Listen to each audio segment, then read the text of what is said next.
कि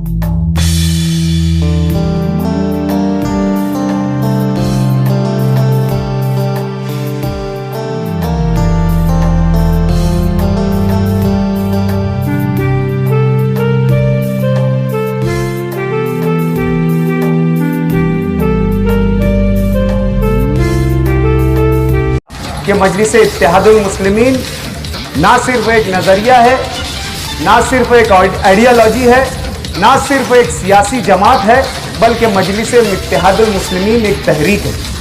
बताया आज मैं आपको इस आवामी सतह की मीटिंग से कहता हूं, मुफ्ती मोहम्मद इस्माइल साहब मेरे कायद थे, कायद है और कायद रहेंगे, और मैं उनका आम और अदना वर्कर हूं, उनके हुक्म का पाबंद हूं। अगर मुफ्ती मोहम्मद इस्माइल साहब मुझे ये कहते हैं कि डॉक्टर खालिद तुम्हारा इलेक्शन लड़ना पार्टी के फायदे के लिए और शहर के फायदे के लिए नहीं है, तो यकीनन मैं उप नहीं करूंगा, बिला चू और चरा ये इलेक्शन से अपना नाम वापस ले लूंगा। इस तरीके की क़यादत हम मुफ्ती मोहम्मद इस्माइल साहब की कबूल कर चुके हैं। और हम बार बार कहते हैं कि अलग अलग नजरिए के साथ एक साथ रहने को हम इत्तेहाद कहते हैं। अगर आपको मुफ्ती मोहम्मद इस्माइल कासमी की क़यादत पर भरोसा है, आपको अगर मुफ्ती मोहम्मद इस्माइल कासमी की लीडरशिप पर भरोसा है, तो आपका मोस्ट वेलकम। आपको आपका हक दिया जाएगा, आपको इज्जत दी जाएगी। जिस तरीके में आप जो पिछले वक्तों में बेवकत थे, फिर भी आपको इज्जत दी गई, इस मर्तबा भी आपको इज्जत दी जाएगी। लेकिन सवाल इज्जत का इज्जत के साथ होना चाहिए। क़यादत को तस्लीम करना चाहिए, क़यादत को मस्क करने की कोशिश छोड़ना चाहिए, बदगुमानी छोड़ना चाहिए, पीठ पीछे खंजर घोंपने का काम बंद करना चाहिए। उस वक्त यह बात होगी कि हम और तुम मिलकर आगे अपना कारवां बढ़ा सकते हैं। वरना मेरा अपना जाती नजरिया यह कहता हूं कि मुफ्ती मोहम्मद इस्माइल की क़यादत को शहर में किसी की जरूरत नहीं है। मुफ्ती मोहम्मद इस्माइल कासमी की क़यादत इतनी असरअंदाज है कि अपने बलबूते पे वो मालेगांव शहर का इलेक्शन लड़ सकती है और यहां पर अपनी मेजॉरिटी साबित कर सकती है। भरोसा करते हुए जो आज का दारुस्सलाम है, जो कभी मुसलमानों की शान हुआ करता था, उसके हुसूल की लड़ाई लड़ी। हैदराबाद के मुसलमानों की पहचान था, हैदराबाद के मुसलमानों की शान था दारुस्सलाम। उसके लिए हिंदुस्तान की जो हुकूमत थी, उसके खिलाफ कोर्ट में मुसलसल 12 साल लड़ा, दारुस्सलाम को हासिल किया और धीरे धीरे हिंदुस्तान के कानून के मुताबिक वहां के मुसलमानों को रचाना और बसाना शुरू किया। ये मुझे लोगों को जो जरिए माश जिन लोगों को रहता था, जो कि अपने बाल बच्चों की किफालत कर सकते थे, ऐसे लोगों के साथ अपनी लफ्त जिगर अपनी बच्चियों को कोसों दूर मीलों दूर उनसे शादियां करके भेज देते हैं। ये उनकी गरीबी की बुनियादी वजह है। मजलिस इत्तेहादुल मुस्लिमीन आपकी अपनी जमात है, आपके हम ख्याल, आपके नजरियात की जमात है, आपको आगे लेकर, आपको आगे बढ़ाने के लिए आई हुई है। आपके हमेशा आपके मुस्तकबिल को पेश नजर रखा है, हमेशा आपकी भलाई को पेश नजर रखा है। हर जगह मजलिस इत्तेहादुल मुस्लिमीन की क़यादत, चाहे कौमी हो, चाहे रियासती हो, चाहे शहरी सतह पर हो, आपके हुकूक और आपके जो है आपकी तरक्की को हमेशा हमने जो है अव्वलियत दी है। ऐसे लोगों को नजरअंदाज करके, ऐसे लोगों को मालेगांव शहर का हेल्थ ऑफिसर बनाया जाता है जिन पर मोबाइल चोरी का इल्जाम नहीं है, जो वीडियो कैमरे में सीसीटीवी में मोबाइल चुराते आए हुए हैं और जिसकी वजह से वो सस्पेंड होने के कगार पर थे। सिर्फ दादा भूसे की इमा पर, सिर्फ नदी के उस पार होने का उसे एजाज दिया जाता है, दादा भूसे का वो वोटर होने का उसे अवार्ड दिया जाता है कि जो एक मोबाइल चोर है उसे हेल्थ ऑफिसर बनाया जाता है। ये बताएगी कि मजलिस, ये बताएगी मजलिस के इस शहर में मुसलमानों का क्या हक है, किस तरीके की मुसलमान जिंदगी गुजार सकता है। एक बार आप हमें इख्तियार दीजिए, एक बार आप हमें लोकल बॉडी का इख्तियार दीजिए। इंशाअल्लाह अज़ीज हमने जैसे इस शहर, इस वार्ड की काया बदली है, इंशाअल्लाह अज़ीज हम शहर की काया बदली। सोच लिया कि मालेगांव शहर में मजलिस को क़यादत देना है तो हम 60 के 60 सीट चुन कर ला सकते हैं, पूरा का पूरा जान लेकर उठ सकते हैं और इस शहर को इस सियासी अंधेरे से निकाल सकते हैं। शैतानिर्रजीम, बिस्मिल्लाहिर्रहमानिर्रहीम, नहमदुहु व नुसल्ली अला रसूलिहिल करीम, अम्मा बाद। आज के इस इस्तकबालिया तकरीब के सदर हमारे सोशल मीडिया ग्रुप के एक्टिव और हर दिल अजीज़ मेंबर कलीम भाई साहब, साथ ही साथ मोहल्ला गुलशन मालिक की मशहूर शख्सियत मजीद बाबा साहब,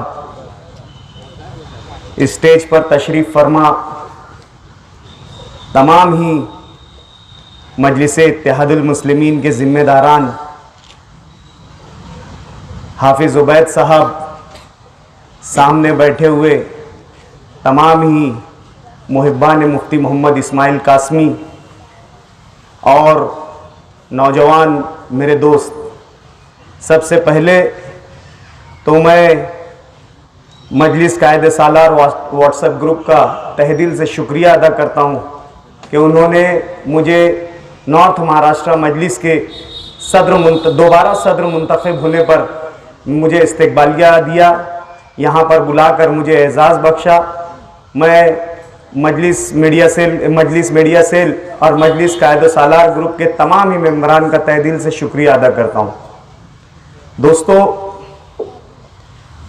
मजलिस इत्तेहादुल मुस्लिमीन जिसके बारे में मैं हमेशा से कहता आ रहा हूँ, जहाँ जहाँ मुझे तकरीर करने का मौका मिला, जहाँ जहाँ मुझे मेरी बात रखने का मौका मिला, चाहे बड़ी महफिल हो, चाहे छोटी महफिल हो, चाहे सियासी महफिल हो, चाहे समाजी महफिल हो, मैंने मजलिस के ताल्लुक़ से जो भी मेरा मुशाहिदा रहा, जो भी मैंने महसूस किया, उसके ज़िमन में मैं हमेशा ये बात बोलता रहा हूँ कि मजलिस बज़ाहिर तो एक सियासी जमात है। मजलिस आप लोगों के सामने एक सियासी जमात की हैसियत रखती है, लेकिन मजलिस की जो आइडियोलॉजी है, मजलिस का जो मंशूर है, मजलिस के जो नज़रियात है, वो यकीनन एक तहरीक है। मजलिस की आइडियोलॉजी यकीनन एक मूवमेंट है। मजलिस का बनने का पस मंज़र जो है, किन हालात में मजलिस का वजूद हुआ, किन हालात में मजलिस वजूद में आई, अगर हम इस पर गौर करें तो यकीनन हमारे बात में, मेरे जुमले में आपको यह असर दिखाई देगा या मेरा जुमला आपको दुरुस्त लगेगा कि मजलिस इत्तेहादुल मुस्लिमीन ना सिर्फ एक नज़रिया है, ना सिर्फ एक आइडियोलॉजी है, ना सिर्फ एक सियासी जमात है, बल्कि मजलिस इत्तेहादुल मुस्लिमीन एक तहरीक है। आज़ादी के बाद जब यह मुल्क आज़ाद हुआ और मराठवाड़ा स्टेट जो निज़ामाबाद कहलाई जाती थी, यह आज़ाद स्टेट थी। आज़ादी के बाद भी इसकी हैसियत एक आज़ाद रियासत की थी। 1950 या गालिबन 1951 में सुकूत हैदराबाद के नाम से एक मूवमेंट हुआ। जिस वक्त इस मुल्क में, हिंदुस्तान में कांग्रेस की हुकूमत वजूद में आ चुकी थी, इस मुल्क के पहले वजीर दाखिला सरदार वल्लभ भाई पटेल बन चुके थे। उन्होंने जो निज़ाम स्टेट के इस्लामी तशख़्ख़ुस को ख़त्म करने के लिए जो पुलिस एक्शन किया था, उस पुलिस एक्शन के बाद जब पूरी तरीके से निज़ाम स्टेट हैदराबाद उजड़ चुका था, उसके उजड़ने के बाद वहां के मुसलमानों का यह हाल था कि वो रियासत छोड़कर दूसरी रियासतों में जो है अपनी पनाह तलाश करने लग गए थे। ऐसे हालात थे पुलिस एक्शन के बाद। जो मुसलमान हैदराबाद में शान और शौकत के साथ रहा करते थे, जिन मुसलमानों की जहां वहां पर हवेलियां थी, रेवड़ियां थी, जिन मुसलमानों के कारोबार थे, जो मुसलमान हैदराबाद के निज़ाम स्टेट के हुक्मरान थे, जिनके रहम करम पर हुकूमत चलती थी, उनका यह हाल हो गया था उस पुलिस एक्शन के बाद कि उन्हें रहने के लिए मकान नहीं था, खाने के लिए रोटी नहीं थी, सर छुपाने के लिए कोई आसरा नहीं था, इज्जत और आबरू की हिफाजत की कोई गारंटी नहीं थी। ऐसे हालात थे कि पुलिस का एक्शन आज अगर बयान करते हैं या पढ़ते हैं या किसी से सुनते हैं तो हमारे रोंगटे खड़े हो जाते हैं। ऐसे वक्त में वहां के मुसलमानों को एक क़यादत की जरूरत थी। जब निज़ाम स्टेट हिंदुस्तान में शामिल हो चुका था, जब हिंदुस्तान के संविधान के मुताबिक वहां पर हुकूमत कायम हो चुकी थी। अब वहां के मुसलमानों के पास कोई दूसरा मुतबादिल नहीं था। ऐसे हालात थे कि उस मुल्क के कवानीन को मानकर इस मुल्क की हुकूमत को तस्लीम करके उन्हें आगे बढ़ना था। ऐसे हालात में जब क़यादत नजर नहीं आ रही थी, उस वक्त आज के हमारे जो कौमी सदर है बैरिस्टर असदुद्दीन अवैसी साहब, उनके दादा वहीदुद्दीन अवैसी साहब ने मुसलमानों की क़यादत के लिए अपने आप को पेश किया और आगे बढ़े। हालात ऐसे थे कि जो हिंदुस्तान की हुकूमत के फेवर में बात करता था या हिंदुस्तानी हुकूमत को तस्लीम करता था या हिंदुस्तानी हुकूमत के नुमाइंदों को अपना नुमाइंदा मानता था, तो ऐसे लोगों को वहां के लोग बागी की नजर से देखते थे, ऐसे लोगों को लोग मुखालिफ की नजर से देखते थे, ऐसे लोगों को लोग गुनहगार की नजर से देखते थे। उनके उस वक्त के ये हालात थे। हकीकत ये है, मुझे आपको बताना पड़ रही है, हम भी इस देश के कानून को मानते हैं, हम भी इस देश के दस्तूर को मानते हैं, हमारा मुकम्मल यकीन इस देश के दस्तूर पर है, लेकिन हम उस वक्त के हालात की मंजरकशी आप लोगों के सामने कर रहे हैं, उस वक्त की सच्चाई को आप लोगों के सामने पेश कर रहे हैं। ऐसे हालात थे मुसलमानों पर कि क़यादत नाम की कोई चीज नहीं थी, कोई रहनुमा नाम को नहीं था, कोई उनको हालात से वाकिफ कराने वाला नहीं था, कोई उनको इस मसाइल से निकाल कर आगे बढ़ाने वाला नहीं था। आज के हमारे बैरिस्टर असदुद्दीन अवैसी साहब, उनके दादा वहीदुद्दीन खान अवैसी ने कमान संभाली और लोगों के जाकर, लोगों की बस्तियों में जाकर लोगों को समझाना शुरू किया कि आज जो हालात है अब हम इसे तब्दील नहीं कर सकते हैं। इस मुल्क पर, इस रियासत पर आज हिंदुस्तान का कब्जा और हिंदुस्तान का कानून नाफिज हो चुका है। किसी भी सूरत में आज आपके पास ये हालात नहीं है कि आप इस क़यादत को तब्दील कर सकते हो। आप हिंदुस्तान के दस्तूर को मानिए, आप हिंदुस्तान के कानून को मानिए, आप हिंदुस्तान के कॉन्स्टिट्यूशन को मानिए और आज आप हिंदुस्तान के मुख्य धारा में आइए। आज आप लोगों के बीच में आकर मेन स्ट्रीम में रहकर अपने हुकूक को मनवाइए, अपने बच्चों को तालीम दीजिए, नए सिरे से अपना मुस्तकबिल संवारिए। आप लोगों के सामने जिंदगी पड़ी है, आपकी नस्लें यहां पर है, आपको हिंदुस्तान के कानून को मानना होगा, संविधान को मानना होगा, यहां के ओहदेदारों को मानना होगा और इसी के साथ इसी माहौल में अपने आप को ढालकर आगे बढ़ना होगा। लोगों को बहुत मायूब लगता था, बहुत गुस्सा आता था कि हमारी क़यादत खत्म होने के बाद, हमारी हुक्मरानी खत्म होने के बाद हमें यानी मगलूबों की जिंदगी गुजारने का दर्स दिया जा रहा है। लेकिन हालात ऐसे थे, हालात ऐसे थे कि मुसलमानों को इन हालात में लाना जरूरी था, इस मुल्क के मेन स्ट्रीम में लाना जरूरी था, उनको हालात बताना जरूरी था। और ये लड़ाई मुसलसल बैरिस्टर असदुद्दीन अवैसी के दादा लड़ते गए, यहां तक कि उन्होंने 12 साल हिंदुस्तानी हुकूमत से लड़ा। जो उन्होंने इस कोर्ट पर, यहां के कानून पर भरोसा करते हुए जो आज का दारुस्सलाम है, जो कभी मुसलमानों की शान हुआ करता था, उसके हुसूल की लड़ाई लड़ी। वो मुसलमानों की, हैदराबाद के मुसलमानों की पहचान था, हैदराबाद के मुसलमानों की शान था दारुस्सलाम। उसके लिए हिंदुस्तान की जो हुकूमत थी उसके खिलाफ कोर्ट में मुसलसल 12 साल लड़ा, दारुस्सलाम को हासिल किया और धीरे धीरे हिंदुस्तान के कानून के मुताबिक वहां के मुसलमानों को रचाना और बसाना शुरू किया। यह मजलिस का बुनियादी कॉज है, यह मजलिस का बुनियादी मकसद है, यह मजलिस की बुनियादी तहरीक है कि हिंदुस्तान के मुसलमानों को उनका सियासी हुकूक दिलाया जाए, हिंदुस्तान के मुसलमानों को उनकी सियासी समाजी हुकूक दिलाया जाए, हिंदुस्तान के मुसलमानों को उनकी हैसियत दिलाई जाए, हिंदुस्तान के मुसलमानों को उनकी पहचान दिलाई जाए, हिंदुस्तान के मुसलमानों के बच्चों को तालीम याफ्ता बनाया जाए, हिंदुस्तान के मुसलमानों के बच्चों को रोजगार मुहैया कराया जाए, हिंदुस्तान के मुसलमानों को जिस तरीके से तमाम मज़ाहिब के मानने वालों को, जिस तरीके से तमाम फिरके के मानने वाले को, जिस तरीके के तमाम यानी हर जात और बिरादरी के मानने वालों को जो जो हुकूक इस मुल्क के कानून के मुताबिक हासिल है, वो पूरे और मुकम्मल हुकूक हिंदुस्तान के दबे पिछड़े मुसलमानों को भी मिले। इस तहरीक और इस नजरिए के साथ मजलिस इत्तेहादुल मुस्लिमीन आगे बढ़ी।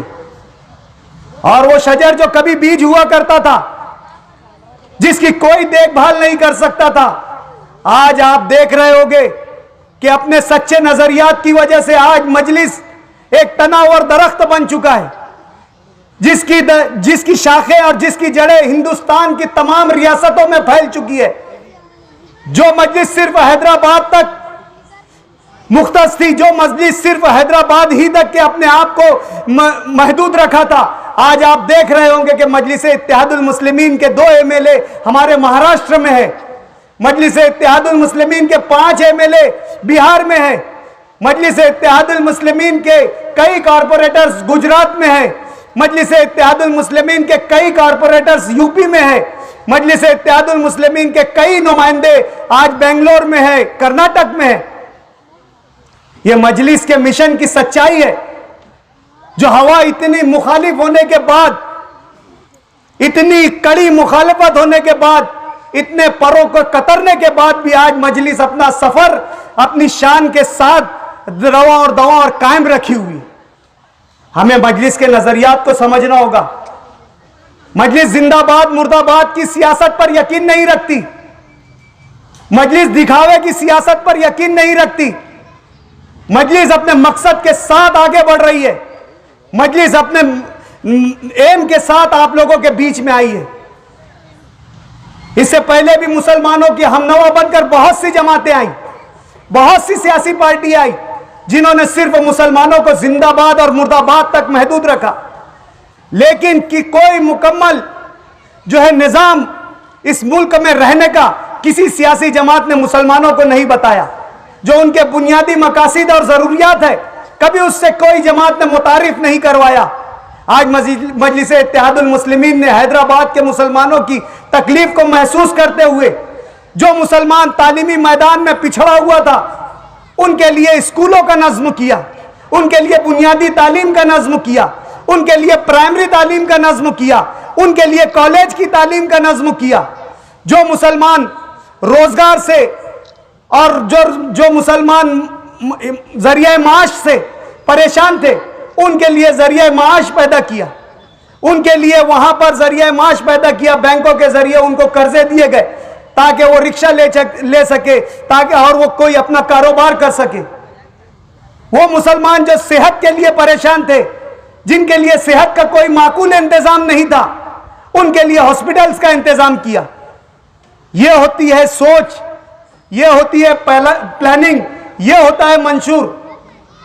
अगर यह सब नहीं होता तो आज से 25-30 साल पहले हम मुसलमानों, हैदराबाद के मुसलमानों उसके हालात से वाकिफ थे।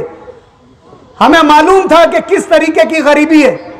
बहुत से लोगों को इस बात का इल्म था कि वहां बच्चियों की शादियां जो है सिर्फ गरीबी की बुनियाद पर दूसरी रियासतों के लोगों को, जो जरिए माश जिन लोगों को रहता था, जो कि अपने बाल बच्चों की किफालत कर सकते थे, ऐसे लोगों के साथ अपनी लख्त जिगर अपनी बच्चियों को कोसों दूर, मीलों दूर उनसे शादियां करके भेज देते। ये उनकी गरीबी की बुनियादी वजह थी। लेकिन आज वो माहौल और वो हालात आज सुनने में नहीं आते। ये एक सोच थी, ये एक प्लानिंग थी, ये एक लाया अमल था, जिसे वक्त लगा, जिसे आधी सदी लगी। लेकिन वहां के जो लोग थे, मुसलमान जो पिछले थे, जो दबे कुचले थे, आज वो बरसरे रोजगार हो गए। आज उन्हें सेहत का अच्छा निजाम हासिल है, आज उन्हें तालीम का अच्छा निजाम हासिल है। कोई सोच, नजरिया और लाहे अमल लेकर अगर कोई काम नेक नियति के साथ अगर किया जाता है तो उसके नतायज हमेशा अच्छे आते हैं। और मजलिस ने अपनी बुनियादी और शुरुआती वक्त में अपनी सोच को मजबूत रखा, अपनी जो है सफर को मजबूत तरीके से रखा, तो आज वहां पर इसके नतायज हमारे, आज उसके वहां के नतायज हमारी आंखें जो है खुली आंखों से देख रही है।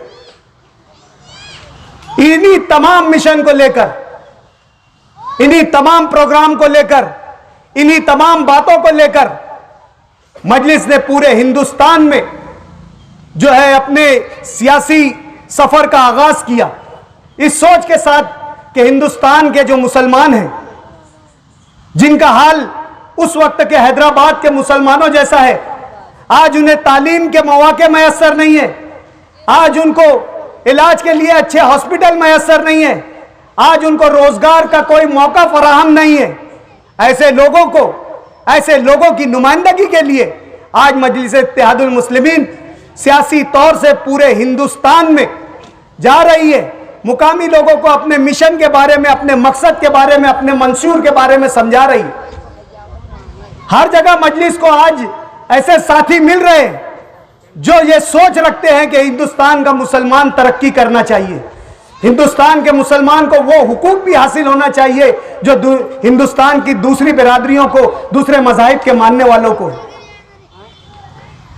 हमें इस सोच के साथ रहना होगा, हमें इस मिशन के साथ रहना होगा।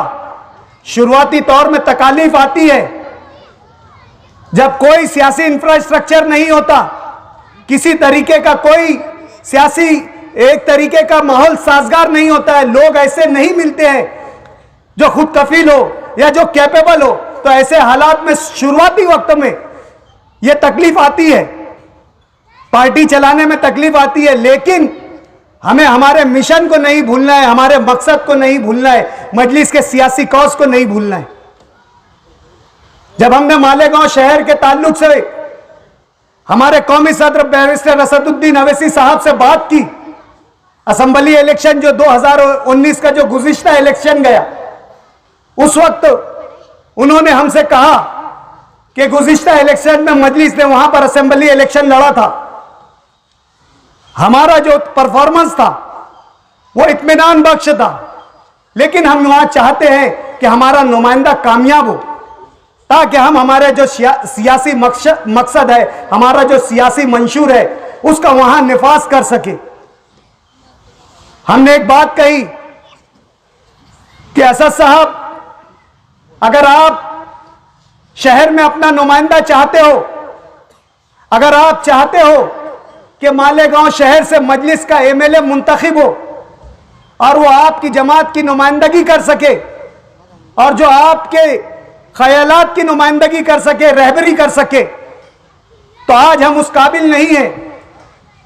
लेकिन हमारी नजर में मालेगांव शहर के एक रहनुमा है जिनका मिल्ली तशख़्ख़ुस है, जिनकी समाजी पहचान है, जिनके समाजी कामकाज है, जिनकी मजहबी पहचान है और मजलिस को सूट करने वाले, मजलिस के माहौल के फेवरेबल हमारे वहां पर एक रहनुमा है, मुफ्ती मोहम्मद इस्माइल कासमी साहब। अगर आप उनको टिकट देंगे तो इंशाअल्लाह अज़ीज़ अल्लाह ताला हमें वहां से मायूस नहीं करेंगे और इंशाअल्लाह 2019 में मजलिस इत्तेहादुल मुस्लिमीन का एमएलए होगा। ये हमारी नेक नियत थी कि शहर की भलाई के लिए हमने सोचा मजलिस के जो नज़रियात है वो शहर के लोगों में पेवस्त हो, मजलिस का जो कौज है वो यहाँ के लोग समझ सके। इसके लिए हमने मुफ्ती मोहम्मद इस्माइल कासमी जैसे शख्स का, जिसकी आवामी कामों की तड़प देखकर, जिनके आवामी कामों का तजुर्बा देखकर हमने उनके नाम की वहां पर तजवीज़ पेश की और असद साहब ने उसे कबूल किया। और आज शहर ने देखा कि जिस नेक नियति के साथ हमने मुफ्ती साहब का नाम पेश किया, शहर ने हमारे भरोसे की लाज रखा और मुफ्ती मोहम्मद इस्माइल कासमी साहब जो रिकॉर्ड तोड़ कामयाबी से, जो है रिकॉर्ड तोड़ वोटों से कामयाब हुए। आज शहर में मजलिस इत्तेहादुल मुस्लिमीन को फिरका परस्त जमात कहा जाता है। यह तंज किया जाता है कि मजलिस इत्तेहादुल मुस्लिमीन मुसलमानों की पार्टी है। मजलिस इत्तेहादुल मुस्लिमीन फिरका परस्त है, जो इन लोगों के साथ जाते हैं उनके कामकाज नहीं होते। मजलिस के पास एक नजरिया है सिर्फ मुसलमानों की जज्बाती सियासत करने का, उसके अलावा उनके पास कोई नजरिया नहीं है। तो मुझे आप बताएं कि कौन सी सियासी जमात है जिन्होंने मुसलमानों को बुनियादी सहूलतें फराहम की है, जिन सहूलतों का मैंने जिक्र किया है कोई ऐसी जमात जिन्होंने खास मुसलमानों के लिए हॉस्पिटल का कयाम किया? है कोई ऐसी जमात जिसने खास मुसलमानों के लिए कॉलेज और प्राइमरी स्कूलों का कयाम किया? या है कोई ऐसी जमात जिसने मुसलमानों के लिए रोजगार के मौके फराहम किए? अगर हम हमारी कौम के बारे में, हम हमारे लोगों के बारे में अगर ये सोचते हैं तो हम फिरका परस्त हैं। और हमारी इस सोच पर और हमारे इस रवैये पर और हमारे इस नजरिए पर अगर आप हमें फिरका परस्त समझते हैं, अगर आप हमें फिरका परस्त कहते हैं, अगर आप हमें फिरका परस्त होने का तंज करते हैं, तो हम आपके ऐसे सेकुलर होने से ऐसे फिरका परस्त होना बेहतर है। हम राष्ट्रवादी पार्टी का कयाम किया जाता है मालेगांव शहर में, वो राष्ट्रवादी पार्टी जिसके हाथ बॉम्बे फसादात में मुसलमानों से रंगे हुए, वो राष्ट्रवादी पार्टी जिसके खून मौलाना जियाउद्दीन बुखारी के खून से रंगे हुए हैं, वो राष्ट्रवादी पार्टी जिसके खून ख्वाजा यूनुस के खून, जिसके हाथ ख्वाजा यूनुस के खून से रंगे हुए हैं, या वो राष्ट्रवादी पार्टी जिसके हाथ मालेगांव के बेकसूर मुसलमानों के खून से रंगे हुए हैं, या वो राष्ट्रवादी पार्टी सेकुलर है जिसके खून भिवंडी के मासूम मुसलमानों के खून से रंगे हुए। अगर आप इसको सेकुलरिज्म कहते हैं और आप इसको सेकुलर पार्टी कहते हैं और आप इसको कहते हैं कि यह गैर जानिबदार पार्टी है, तो ऐसा सेकुलरिज्म आपको मुबारक और हमको हमारा फिरका परस्त होना मुबारक। हम नहीं यकीन करते तुम्हारे सेकुलरिज्म पर, हमें नहीं यकीन है तुम्हारे सेकुलर पार्टी पर, जिन्होंने सिर्फ मुसलमानों के लिए अपनी आंखें बंद रखी। इनकी हुकूमतों में जो इनकी पुलिस हुआ करती थी, इनकी पुलिस की आंखें, इनकी पुलिस की गोलियों की आंखें हुआ करती थी। इनकी पुलिस की गोलियां सिर्फ मुसलमानों को पहचानती थी। इनके वजीर दाखिला ये कहते थे कि मुसलमान फिरका परस्त है, इन्हें अगर ये पत्थर मारते हैं तो इन्हें गोली ही मिलेगी।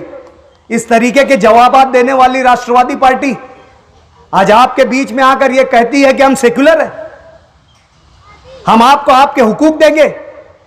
आजादी के बाद से इस रियासत पर कम से कम आज जो से राष्ट्रवादी के कौमी सदर है, मैं ऐसा समझता हूं कि तकरीबन 40 से 45 साल हो चुका है इस रियासत में उनकी सियासत को, और कई मर्तबा वो खुद मुख्यमंत्री बने और कई मर्तबा उनकी जमात के लोग मुख्यमंत्री बने। लेकिन मुझे आप बता दो कि राष्ट्रवादी पार्टी ने कभी मुसलमानों के लिए कोई इकदाम किया, कोई ऐसा काम किया जिससे बुनियादी तौर पर और बराह रास्त फायदा मुसलमानों को, सिवाय नुकसान के, सिवाय मौत के घाट उतारने के, सिवाय जुल्म करने के, राष्ट्रवादी पार्टी ने कभी कोई दूसरा काम मुसलमानों के साथ नहीं किया। अगर राष्ट्रवादी पार्टी इतनी ही मुसलमानों की मुखलिस होती तो श्री कृष्णा कमीशन रिपोर्ट, जिसमें साफ तौर से और वाज़ेह तौर से बॉम्बे में फसादात के जिम्मेदारों का नाम लिखा गया है, जिसमें उन लोगों का जिक्र है कि किस तरीके से बॉम्बे में मुसलमानों की खून की होली खेली गई, किस तरीके से पुलिस महकमे का इस्तेमाल करते हुए मीनारा मस्जिद में फायरिंग करवाई गई, किस तरीके से सियासी असर और रसूख और सियासी दबदबे के कायम करते हुए मुसलमानों का बॉम्बे फसादात में खून कराया गया है। अगर इतनी ही मुसलमानों की यह पार्टी लॉयलिस्ट है, ईमानदार है, मुसलमानों के हुकूक का इन्हें इतना ही ख्याल है, तो सिर्फ और सिर्फ मैं राष्ट्रवादी के जिम्मेदार, मुकामी जिम्मेदार से यह बात कहता हूं कि छोड़िए आपके 15 नुकाती प्रोग्राम, छोड़िए हमारे शहर की तरक्की, छोड़िए मुसलमानों को दीगर फैसिलिटीज मिलने की बातें। सिर्फ एक बात, हमारा मुतालबा आपसे ये, आप यहां पर जिस तरीके से राष्ट्रवादी की जिस वकालत कर रहे हो, जिस तरीके से राष्ट्रवादी को यहां पर मुसलमानों का हमनवा बनाकर पेश कर रहे हो, मेरा सिर्फ आपसे एक ही मांग है कि मालेगांव शहर का मुसलमान, यहां पर बैठा हुआ हर आदमी आपसे सिर्फ एक मुतालबा करता है कि आप श्री कृष्णा कमीशन के रिपोर्ट को लागू करवा दीजिए। उसके खाती, उसमें जो खाती है, जो जिम्मेदार है, उन लोगों को सजाएं दिलवा दीजिए, या कम से कम श्री कृष्णा कमीशन रिपोर्ट को मंजरे आम पर ले आइए और उस पर अमल कर दीजिए। मालेगांव का हर मुसलमान आपके साथ रहेगा और आपके साथ खड़ा रहेगा। लेकिन आप में इतनी सियासी जुर्रत और हिम्मत नहीं है। आपने एक ढोंग किया 15 नुकाती प्रोग्राम का आड़ लेकर। क्या हुआ वो 15 नुकाती प्रोग्राम का? क्या आपके पास जवाब है? क्या तहरीरी तौर पर आपको दिया गया? आपने भरे मजमे में कहा था कि जब तक मेरे मुतालबात माने नहीं जाएंगे, जब तक ये 15 मुतालबात तस्लीम नहीं कर लिए जाएंगे, हम किसी सियासी जमात में नहीं जाएंगे। हमें सबूत के तौर पर, दस्तावेजी सबूत के तौर पर हमें बताइए कि आपके 15 नुकाती प्रोग्राम को राष्ट्रवादी ने माना या नहीं माना। अगर नहीं माना है तो आपने मालेगांव शहरियान को खुला धोखा दिया है, जो आपकी माजी में भी आदत रही है। आपने रिजर्वेशन के नाम पे, आपने दीगर नाम पर मालेगांव शहर के मासूम जो है भोले भाले मुसलमान है उनको धोखा दिया है। आपने रिजर्वेशन के नाम पर मालेगांव शहर के मुसलमानों को धोखा दिया है। जब आपके इख्तियार की म्युनिसिपल कॉर्पोरेशन में भर्ती का मौका आता है, जब वहां पे भर्ती निकलती है, परमानेंट भर्ती निकलती है, कोर्ट जब ऑर्डर करती है कि तिब्बी सहूलत की गरज से जो है कॉर्पोरेशन में भर्ती की जाए, तो उस भर्ती का रिपोर्ट उठाकर देख लीजिए। आप रिपोर्ट उठाकर देख लीजिए। जनरल की भर्ती थी जिसमें यहां पर बैठा हुआ हर शख्स क्वालिफाई कर सकता था। मुझे बता दीजिए और बताइए कि जिन लोगों के नाम पर आपका रिजर्वेशन निकाला गया था, जिस बात पर ये यहां की सियासत की गई थी, कितने फीसद मालेगांव म्युनिसिपल कॉर्पोरेशन में जॉब दिया गया, आप इसका मुझे खुलासा करके बताइए। समझ में आ जाएगा। अरे रिजर्वेशन की मांग के मुताबिक अगर 5% ही आप भर्ती कर लेते तो हम मानते थे कि आप सच्चे और पक्के अपनी बातों के और अपने वादों के। आज नौजवानों को वर्गलाया जा रहा है, फुसलाया जा रहा है, उन्हें मिसगाइड किया जा रहा है कि आप सियासी जमात, अपने सियासी नजरियात राष्ट्रवादी पार्टी से मिला लीजिए। यह मुसलमानों को और शहर के नौजवानों को धोखा है। यकीन मानो वो नौजवान जो गुमराह हो रहे सियासी तौर से, मैं ऐसे नौजवानों को सियासी गुमराह कहूंगा। वो गुमराह कर रहे हैं आपको, आपके सियासी मुस्तकबिल से खिलवाड़ हो रहा है। मजलिस-ए-इत्तेहादुल मुस्लिमीन आपकी अपनी जमात है, आपके हम ख्याल, आपके नजरियात की जमात है, आपको आगे लेकर, आपको आगे बढ़ाने के लिए आई हुई है। आपके हमेशा आपके मुस्तकबिल को पेश नजर रखा है, हमेशा आपकी भलाई को पेश नजर रखा है। हर जगह मजलिस-ए-इत्तेहादुल मुस्लिमीन की क़यादत, चाहे कौमी हो, चाहे रियासती हो, चाहे शहरी सतह पर हो, आपके हुकूक और आपके जो है आपकी तरक्की को हमेशा हमने जो है अव्वलियत दी है। इसकी मिसाल आज बरसरे इक़्तिदार कॉरपोरेशन में देख लीजिए। आज शिवसेना का खिलौना बना हुआ है बरसरे इक़्तिदार। आज वो हालत हो गई है कि बरसरे इक़्तिदार का मेयर अपनी मर्जी का कॉरपोरेशन में अकाउंटेंट नहीं बना सकता। अकाउंटेंट छोड़ो, अपनी मर्जी का मेडिकल ऑफिसर नहीं बना सकता। हमारे पास काबिल डॉक्टर्स हैं जिनकी डिग्री पोस्ट ग्रेजुएशन की है और जिनको तजुर्बा है हेल्थ ऑफिसर होने का, लेकिन ऐसे लोगों को नजरअंदाज करके ऐसे लोगों को मालेगांव शहर का हेल्थ ऑफिसर बनाया जाता है जिन पर मोबाइल चोरी का इल्जाम नहीं है, जो वीडियो कैमरे में सीसीटीवी में मोबाइल चुराते आए हुए हैं और जिसकी वजह से वो सस्पेंड होने के कगार पर थे। सिर्फ दादा भूसे की इमा पर, सिर्फ नदी के उस पार होने का उसे एजाज दिया जाता है, दादा भूसे का वो वोटर होने का उसे अवार्ड दिया जाता है कि जो एक मोबाइल चोर है उसे हेल्थ ऑफिसर बनाया जाता है। बजट देख लो या आने वाला बजट देख लेना, शहर यहां तरक्की को तरस रहा है। शहर का यह इलाका बुनियादी जरूरियात को तरस रहा है। शहर का यह इलाका आज भी पस्ती की जिंदगी गुजार रहा है। आज भी यहां की सड़कें खस्ता हाल है, कच्ची सड़कें, यहां पर आज भी गटरों का निजाम दुरुस्त नहीं है, आज भी यहां बिजली का निजाम दुरुस्त नहीं है। लेकिन नदी के उस पार 3 से 4 करोड़ रुपया जो है सिर्फ और सिर्फ अंडरग्राउंड के नाम पर दिया जाता है, अंडरग्राउंड गटर के लिए दिया जाता है। और गटर बनाने के बाद उसका पानी कहां लाकर ट्रीटमेंट किया जाएगा? यह मासूम शाह के दरगाह के पास। हमें एतराज जात और मजहब और बिरादरी के नाम पर नहीं है। अगर आप अपने शहरियान की हिफ्जान सेहत के लिए, ये शहर की मुस्तकबिल के लिए अच्छी, या इस शहर के अच्छे हिफ्जान सेहत के लिए, यहां के रहने वाले लोगों की अगर सेहत के आप फिक्रमंद है, तो मैं आपसे एक गुजारिश करता हूं कि जो दादा भूसे ने यहां पर जो है मासूम शाह कुट्टी के पास NBR तर्ज का जो यहां पर ट्रीटमेंट प्लान मंजूर किया है, आप उसे मुस्तरद करवाइए, रद्द करवाइए। वरना कल मुस्तकबिल में यह होगा कि वो जो गंदा और जो जरासीम वाला जो पानी है वो यहां पर आकर जमा होगा, जिसकी सड़न से और जिसकी बदबू से इस इलाके में जो है बीमारियां फैलेगी। लेकिन मैं बोलता हूं, आप में ना इतनी सियासी और ना आप में इतनी इखलाकी जुर्रत है। आप इक्तदार की हवस में इतने अंधे हो चुके हैं कि शहर के इस मुफाद से आप जो है चश्मपोशी कर रहे हो। सिर्फ आपको अपना इक्तदार अजीज है, आपको सिर्फ अपनी कुर्सी अजीज है, सिर्फ आप ये चाहते कि कैसे आप मेयर, आपके बीवी मेयर, आपके बच्चे बरसरे इक्तदार रहे, इसलिए शहरियान की सेहत के साथ भी आप खिलवाड़ कर रहे हैं। आपको कमाई चाहिए, आपको रुपया पैसा चाहिए, आपको शहर का गरीब नहीं चाहिए, आपको शहर की गरीबी और परेशानी नहीं दिखती, आपको शहर की परेशान हाली नहीं दिखती, आपको शहर का मजदूर तबका नहीं दिखता, उनकी मेहनत से कमाई नहीं दिखती, सिर्फ और आपकी नियत उनकी कमाई पर डाका डालने की। आपने घर पट्टी का सर्वे कराया और वो सर्वे चालू है। हमसे यह वादा किया गया था कि हम पुराने रेट में ही रखेंगे और जो नई इमारतें हैं उसका सर्वे करेंगे, लेकिन आज भी पुरानी इमारतों का और पुरानी इमलाक का सर्वे जारी है।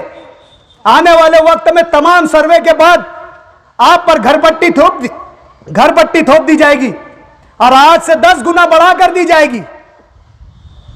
यह आज की मुफाद परस्त कयादत का नतीजा है कि शहरियान परेशान है। हम इसे फिरका परस्त की ऐनक से नहीं देखते, हम इन्हें अपने हुकूक के ऐनक से देखते हैं। ये हमारे हुकूक है, हम इस शहर के शहरियान हैं, हम भी टैक्स भरते हैं, हमें भी यहाँ पर सहूलियात की ज़रूरत है, हमें भी बुनियादी सहूलियत चाहिए, हमें भी हिफ्ज़ान सेहत अच्छा चाहिए, हमें भी हमारे बच्चों की सेहत की ज़रूरत है, हमें भी हमारे बच्चों के मुस्तकबिल की ज़रूरत है, हमें भी एक अच्छे माहौल में ज़िंदगी गुजारने का हक है। हमें हमारा अपने आप की इक़्तिदार की लालच में हमसे हमारा हक मत छीनिए, हमें हमारा हक दीजिए। और आप नहीं दे सकते हक तो उतर जाइए कुर्सी से। इन शहरियान को उनका हक मजलिस इत्तेहादुल मुस्लिमीन इस शहर के एमएलए मुफ्ती मोहम्मद इस्माइल कासमी की क़यादत में देकर बताएगी। ये बताएगी मजलिस के इस शहर में मुसलमानों का क्या हक है, किस तरीके की मुसलमान जिंदगी गुजार सकता है। एक बार आप हमें इख्तियार दीजिए, एक बार आप हमें लोकल बॉडी का इख्तियार दीजिए। इंशाअल्लाह अजीज हमने जैसे इस वार्ड की काया बदली है, इंशाअल्लाह अजीज हम शहर की काया बदलेंगे। हमारे कायद मुफ्ती मोहम्मद इस्माइल कासमी आज इसी कोशिश में है कि किस तरीके से शहर के हालात बदले जाए, किस तरह से हमें हमारा हुकूक मिले, किस तरीके से हमें तमाम सहूलियात मिले। इसके लिए यह लाहे अमल किया जा रहा है कि आने वाले वक्त में मजलिस इत्तेहादुल मुस्लिमीन कॉरपोरेशन पर हमारा झंडा लहराए, ताकि आप लोगों को यह महसूस हो कि यह आप लोगों की अपनी क़यादत है। यह हवा फैलाई जा रही है कि मजलिस अकेला क्या कर लेगी, मजलिस को तो फलाह का साथ चाहिए, मालेगांव में मजलिस को तो फलाह का साथ चाहिए। मजलिस नदी के इस पार जो मजलिस जिस ऑटो पर असरअंदाज होती है वहां पर 60 सीटें हैं, 60 सीटें हैं वहां पर। अगर आप लोगों ने तय कर लिया उन कबूतरों के मानिंद जो कबूतर शिकारी के जाल में फंस चुके होते हैं और अपना अलग अलग फड़फड़ाते रहते हैं, एक बुजुर्ग कबूतर इनसे कहता है कि हम तो अब जाल में फंस चुके हैं, कोई रास्ता नहीं है, अब शिकारी आएगा और हमारी गर्दनें जुबा कर देगा। हमारे पास सिर्फ और सिर्फ एक हल है कि पूरी कुव्वत के साथ हम जाल ले उड़े और ये जाल इस जगह से दूसरी जगह ले जाए जो शिकारी के दस्तरस से बाहर हो। वहां हम ये जाल ले जाकर फिर कोई नया आइडिया सोच सकते हैं। यार जिंदा सोबत बाकी उड़ के अगर ये जाल हम लेकर जाएंगे जहां शिकारी नहीं पहुंचता है तो कोई नई आइडिया हमारे दिमाग में आ सकती है, हम ये जाल को कतर सकते हैं। और अगर ये जाल को हम कतर लेंगे तो हम दोबारा आजाद हो जाएंगे। और ये कोशिश के साथ वो जाल लेकर उड़ते हैं, एक रहमदिल किसान के खेत में उतरते हैं। वो किसान इन परिंदों को इस हालत में देखता है और वो जो जाल होता है वो जाल को काट कर उनको आजाद कर देता है। अगर हमने ये सोच लिया कि मालेगांव शहर में मजलिस को क़यादत देना है तो हम 60 के 60 सीट चुन कर ला सकते हैं, पूरा का पूरा जाल लेकर उठ सकते हैं और इस शहर को इस सियासी अंधेरे से निकाल सकते हैं। हमें मुफ्ती मोहम्मद इस्माइल साहब की क़यादत पर भरोसा करना होगा। जिस तरीके से आपने असेंबली इलेक्शन में मुफ्ती साहब पर भरोसा किया, जिस तरीके से आपने मुफ्ती मोहम्मद इस्माइल पर अपना मुकम्मल एतमाद बताया, आज मैं आपको इस आवामी सतह की मीटिंग से कहता हूं, मुफ्ती मोहम्मद इस्माइल साहब मेरे कायद थे, कायद है और कायद रहेंगे, और मैं उनका आम और अदना वर्कर हूं, उनके हुक्म का पाबंद हूं। अगर मुफ्ती मोहम्मद इस्माइल साहब मुझे ये कहते हैं कि डॉक्टर खालिद तुम्हारा इलेक्शन लड़ना पार्टी के फायदे के लिए और शहर के फायदे के लिए नहीं है, तो यकीनन मैं उफ नहीं करूंगा, बिला चू और चरा ये इलेक्शन से अपना नाम वापस ले लूंगा। इस तरीके की क़यादत हम मुफ्ती मोहम्मद इस्माइल साहब की कबूल कर चुके हैं। और हम बार बार कहते हैं कि अलग अलग नजरिए के साथ एक साथ रहने को हम इत्तेहाद कहते हैं। अगर आपको मुफ्ती मोहम्मद इस्माइल कासमी की क़यादत पर भरोसा है, आपको अगर मुफ्ती मोहम्मद इस्माइल कासमी की लीडरशिप पर भरोसा है, तो आपका मोस्ट वेलकम। आपको आपका हक दिया जाएगा, आपको इज्जत दी जाएगी। जिस तरीके में आप जो पिछले वक्तों में बेवकत थे, फिर भी आपको इज्जत दी गई, इस मर्तबा भी आपको इज्जत दी जाएगी। लेकिन सवाल इज्जत का इज्जत के साथ होना चाहिए। क़यादत को तस्लीम करना चाहिए, क़यादत को मस्ख करने की कोशिश छोड़ना चाहिए, बदगुमानी छोड़ना चाहिए, पीठ पीछे खंजर घोंपने का काम बंद करना चाहिए। उस वक्त यह बात होगी कि हम और तुम मिलकर आगे और अपना कारवां बढ़ा सकते हैं। वरना मेरा अपना जाती नजरिया यह कहता हूं कि मुफ्ती मोहम्मद इस्माइल की क़यादत को शहर में किसी की जरूरत नहीं है। मुफ्ती मोहम्मद इस्माइल कासमी की क़यादत इतनी असरअंदाज है कि अपने बलबूते पे वो मालेगांव शहर का इलेक्शन लड़ सकती है और यहां पर अपनी मेजॉरिटी साबित कर सकती है। यह हमारा सियासी मंशूर है। हमने आवामी सतह पर और पब्लिक मीटिंग में हमारी बात रख दी है। मैं मुफ्ती मोहम्मद इस्माइल कासमी और मजलिस के मानने वालों से गुजारिश करता हूं कि अपने सियासी मकसद को ना भूलिए। हमें मुत्तहिद होकर इत्तेहाद के साथ एक दूसरे पे भरोसा करते हुए, बदगुमानी ना पालते हुए, अगर किसी को किसी के बारे में कोई बात मालूम होती है तो हर एक छोटे से बड़े वर्कर को यह हक रहेगा कि वो उससे बास पुर्स कर सकता है। अगर लीडर के बारे में किसी बात की आपको बात मालूम होती है तो यह आपका इख्तियार है। लीडर आप लोगों से है, आप लीडर से पूछ सकते हैं कि इस तरीके के आपके मामलात है, आया ये दुरुस्त है या गलत, ये आपका हक है। लेकिन खुदारा बदगुमानी मत पालिए और एक मिशन के साथ आज से आने वाले कॉरपोरेशन इलेक्शन में लग जाइए। इतनी ही बात कहकर मैं अपनी बात खत्म करता हूं। वाखिर दावाना अल्हम्दुलिल्लाह।